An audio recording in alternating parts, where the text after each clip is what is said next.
Lasers in dentistry. యూజువల్‌గా చాలా dental ట్రీట్మెంట్స్‌లో లేజర్స్‌ని use చేస్తూ ఉంటాం. ఇందులో 2 టైప్స్ ఉంటాయి. ఒకటి సాఫ్ట్ టిష్యూ లేజర్, ఇంకోటి hard tissue laser. Hard tissue లేజర్స్‌ని ఎప్పుడు యూజ్ చేస్తామంటే పళ్ళకి సంబంధించి కానీ, లేదా ఎముకకి సంబంధించి కానీ ఏదైనా ప్రొసీజర్స్ చేసేటప్పుడు హార్డ్ టిష్యూ లేజర్స్‌ని యూజ్ చేస్తాం.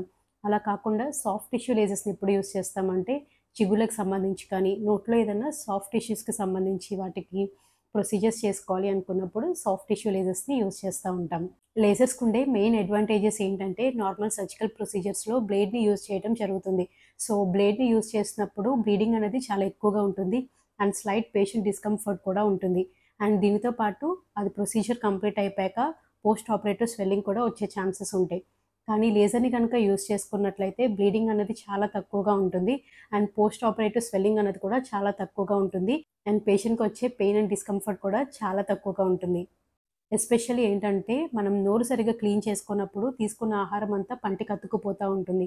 కొన్ని రోజులకి ఇది మొత్తం చాలా గట్టిగా ఏర్పడుతుంది. దీన్ని కాలిక్యులస్ అని అంటాం. సో, ఇలా కాలిక్యులస్ అనేది ఫార్మ్ అయినప్పుడు అక్కడ చిగుళ్ళు మొత్తం బాగా ఎర్రగా అవ్వడం కానీ, బ్లీడ్ అవ్వడం కానీ, లేదా చిగుళ్ళ వాపు రావడం కానీ ఇలా జరుగుతూ ఉంటుంది. అండ్ కొన్ని డేస్‌కి ఆ చుట్టూ ఉన్న ఎముక కూడా అరిగిపోతా ఉంటుంది. సో, ఇలా ఎముక అరిగిపోయినప్పుడు చేసుకునే ప్రొసీజర్‌ని ఫ్లాప్ సర్జరీ అని అంటాం. యూజువల్‌గా ఫ్లాప్ సర్జరీకి నార్మల్ ప్రొసీజర్ గనుక ఫాలో అయినట్లయితే అంటే బ్లేడ్‌ని గనుక యూజ్ చేసి ప్రొసీజర్ చేసుకుంటే బ్లీడింగ్ అనేది చాలా ఎక్కువగా ఉంటుంది. పేషెంట్‌కి స్లైట్ డిస్కంఫర్ట్ అనేది ఉంటుంది. అండ్ దానితో పాటు పోస్ట్ ఆప్ స్వెల్లింగ్ కూడా ఉంటుంది. దానికి బదులుగా మనం లేజర్స్‌ని గనుక యూజ్ చేసుకున్నట్లయితే ఈ ప్రాబ్లమ్స్ అన్నిటిని చాలా వరకు తగ్గించుకోవచ్చు. అంటే బ్లీడింగ్ ఉండదు, పోస్ట్ ఆపరేటివ్ స్వెల్లింగ్ ఉండదు, పేషెంట్‌కి డిస్కంఫర్ట్ కూడా చాలా తక్కువగా ఉంటుంది. కొంతమందిలో మెలనిన్ కంటెంట్ ఎక్కువగా ఉండడం వల్ల చిగుళ్ళు బాగా నల్లగా కనిపిస్తా ఉంటాయి. సో, ఈ చిగుళ్ళని నార్మల్‌గా పింక్‌గా చేసుకోవడానికి ఈ ప్రొసీజర్‌ని డీపిగ్మెంటేషన్ అని అంటాం. ఇలా చేసుకోవడానికి కూడా లేజర్స్ అనేవి చాలా ఉపయోగపడతాయి. పెరికొరోనైటిస్ అంటే జ్ఞానదంతం యూజువల్‌గా నోట్లోకొస్తున్నప్పుడు కొంతమందికి మొత్తం కంప్లీట్‌గా నోట్లోకి రాకుండా పైన చిగురు అన్నది కప్పేసి ఉంటుంది. సో, ఫుడ్ మొత్తం అక్కడ ఇరుక్కుపోయి అక్కడున్న చిగురు మొత్తం బాగా రెడ్‌గా అయ్యి పెయిన్ వస్తా ఉంటుంది. ఈ కండిషన్‌ని పెరికొరోనైటిస్ అంటాం. సో, ఈ కండిషన్ ఉన్నప్పుడు కూడా లేజర్స్‌ని ఉపయోగించుకోవచ్చు. లేజర్‌ని ఉపయోగించి పైనున్న చిగురుని కట్ చేసి ఈ ప్రొసీజర్‌ని ఈజీగా చేసుకోవచ్చు. పెదాలకి, చిగుళ్ళకి లేదా నాలుకకి, చిగుళ్ళకి కొన్ని అటాచ్‌మెంట్స్ అనేవి ఉంటాయి. ఇవి కొంతమందిలో చాలా ప్రామినెంట్‌గా ఉంటాయి. వీటినే హై ఫ్రీనల్ అటాచ్‌మెంట్స్ అని అంటాం. సో, ఇలా హై ఫ్రీనల్ అటాచ్‌మెంట్స్ ఉన్నప్పుడు కొంచెం మాట సరిగ్గా రాకపోవడం, అలానే పళ్ళ మధ్య గ్యాప్స్ రావడం ఇలాంటి ప్రాబ్లమ్స్ అన్నీ వస్తా ఉంటాయి. సో, వీటిని రిమూవ్ చేసుకోవాల్సిన అవసరం ఉంటుంది. సో, ఇలా రిమూవ్ చేసుకోవడానికి కూడా లేజర్స్ అనేవి చాలా ఉపయోగపడతాయి. లేజర్స్‌ని వీటికి ఉపయోగించుకోవటం వల్ల ప్రొసీజర్ అనేది చాలా సింపుల్‌గా అయిపోతుంది. పేషెంట్‌కి డిస్కంఫర్ట్ కూడా చాలా తక్కువగా ఉంటుంది. కొంతమందిలో పళ్ళు బాగా చిన్నగా ఉంటాయి. సో, ఆ పళ్ళ మీద క్యాప్స్ అనేవి పెట్టినప్పుడు పద్దాక ఆ క్యాప్స్ అనేవి ఊడిపోతా ఉంటాయి.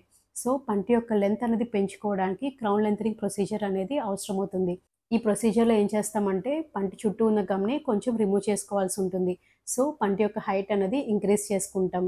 ఈ ప్రొసీజర్‌ని చేయడానికి కూడా లేజర్స్ అనేవి చాలా ఉపయోగపడతాయి. బ్లీడింగ్ తక్కువగా ఉంటుంది అండ్ హీలింగ్ టైమ్ కూడా చాలా త్వరగా ఉంటుంది.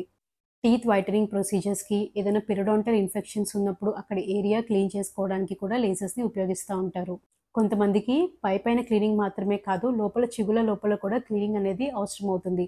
దీన్నే డీప్ క్లీనింగ్ ఆర్ సబ్జింజైవల్ క్లీనింగ్ అని అంటాం. సో, ఇలాంటి ప్రొసీజర్స్ చేసుకోవడానికి కూడా లేజర్స్ అనేవి చాలా ఉపయోగపడతాయి. రూట్ కెనాల్ ట్రీట్మెంట్ చేసుకునేటప్పుడు కూడా కెనాల్ లోపల ఉన్న బ్యాక్టీరియల్ ఇన్ఫెక్షన్‌ని రిమూవ్ చేయడానికి కొన్నిసార్లు లేజర్స్‌ని యూజ్ చేస్తా ఉంటాం.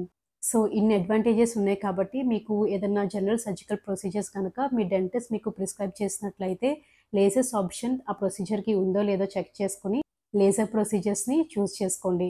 మీకు ఇంకేమైనా డౌట్స్ ఉంటే కింద కామెంట్ సెక్షన్‌లో కామెంట్ చేయండి. ఈ వీడియో గనుక మీకు ఇన్ఫర్మేటివ్‌గా అనిపిస్తే లైక్ చేయండి, షేర్ చేయండి, సబ్స్క్రైబ్ చేయండి. This is doctor Rohitha. Thank you.